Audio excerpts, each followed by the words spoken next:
A beautiful day in Hawaii Kai. Yeah, we use the ramp here about once a week and stand-up paddleboard and fish out of here. We've come in off the Emerald Princess and we've just rented a car and we're just looking around Honolulu. But there's something here that just doesn't belong. This thing, it's nasty. It takes up 2 spots here. It's filled to the brim with old construction material, sheetrock, wood, nails, whatever's inside. The person who dumped it doesn't want to take care of it. And the folks I talked to today weren't sure exactly how long it's been here, but if you look at the tire, you can see at some point the city marked 9/6 of 2018. So at the very least, it's been well over a month. I've seen it here for probably about 2 months. It's kind of an eyesore, and you never know what's inside this truck, right? It does take away from the beauty. Yeah, it does. It looks kind of not placed right. Tourists are surprised to see it. We saw the tickets on the front and we thought that it had been just somebody had been parked, but then we noticed all the broken glass and we thought, what a shame for such a beautiful place. Residents want it gone. I do wonder whose responsibility it is. Obviously, someone took advantage. They knew what they were doing. They dumped the truck there and bailed. Environmentalists know the true danger. This becoming airborne, possible asbestos materials. There's paints, wood painted, tile, mastics, linoleum. There seems to be some oily materials leaking from the truck. The kids play on the sand and in the water, and if there was any material in this truck, we wouldn't want it washing into the bay. It sends a message. Nobody's watching. When you can have this eyesore and of this condition just sitting here waving in the wind, it's going to invite others. If it stays here another week, there's going to be more dumping occurring right at this site. It's pretty clear that all these tickets and notices, they're not really doing the trick. So we reached out to the city. They said they'll send an inspector out Monday to determine the best course of action for this truck's removal. We'll be sure to follow up. I'm Casey Lund, Hawaii News Now.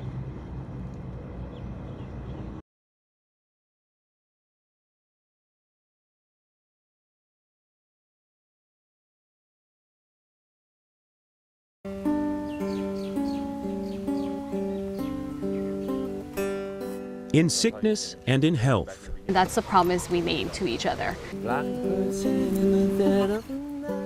Crystal and Josh Walters exchanged those sacred vows 14 years ago. Today, they mean so much more. They built a family, and Josh, the carpenter, had just about finished building their home. It all started with a virus that I got. Everything just happened immediately. A normal cold, maybe the flu, nothing Josh thought he couldn't overcome. He felt better and went back to work. 2 days later, I started getting dizzy.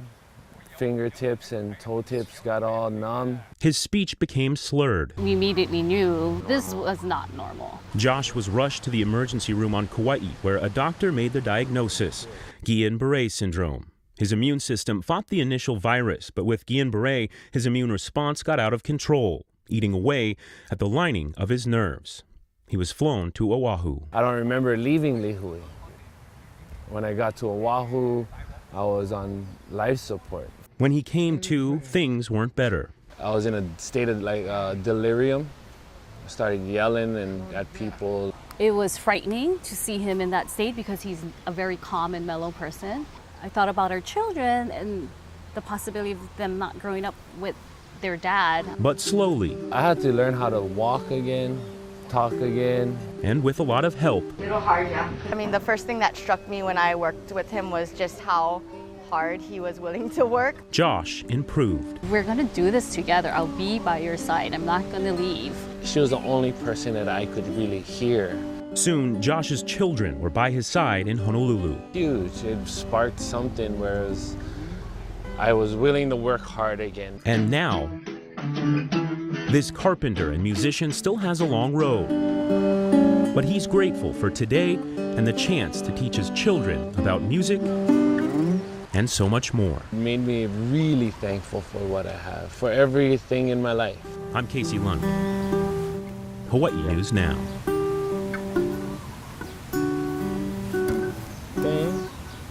Yeah. Their destination wedding on Maui was a dream come true for Nikki and Will Lewis. During the honeymoon, the couple and a few friends went to play in the water at Big Beach. A large wave crashed down on the new bride, changing everything in an instant. I knew instantly that something was wrong because I couldn't move. And I remember telling myself, oh my God, this is it. Nikki Lewis lay in the ocean nearly lifeless. What was likely less than a minute felt so much longer.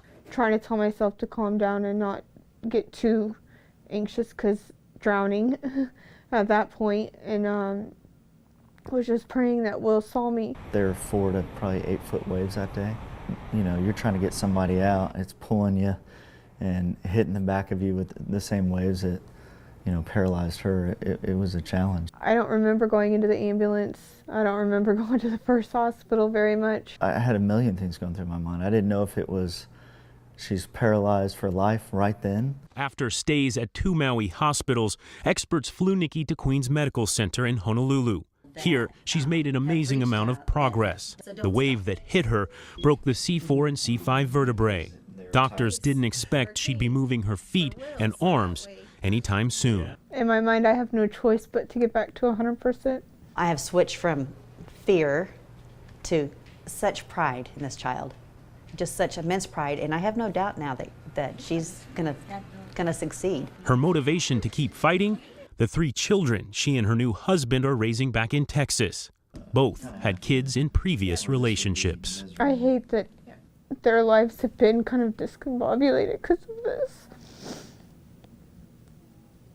And that it's going to be a while before things go back to normal. A promise to spend eternity together, tested. Don't leave me kind of thing came out, and that's when I was like, what? You know, no. I mean, we just got married the week before that. It's the last thing I thought of. I'm 1,000% sure that I picked the right guy. There is no doubt in my mind he's in it to win it. I see how he looks at her. I see how he works with her. Here in a hospital bed on Oahu, while Nikki appears broken, she's anything but. Through all this, we'll be stronger, I know that. And thank God for family. Nikki and Will say several friends offered to start GoFundMe accounts for them. At first they resisted, but eventually someone close convinced them to accept the help. You can donate or at the very least follow their amazing story. We have a link at hawaiinewsnow.com. I'm Casey Lund, Hawaii News Now.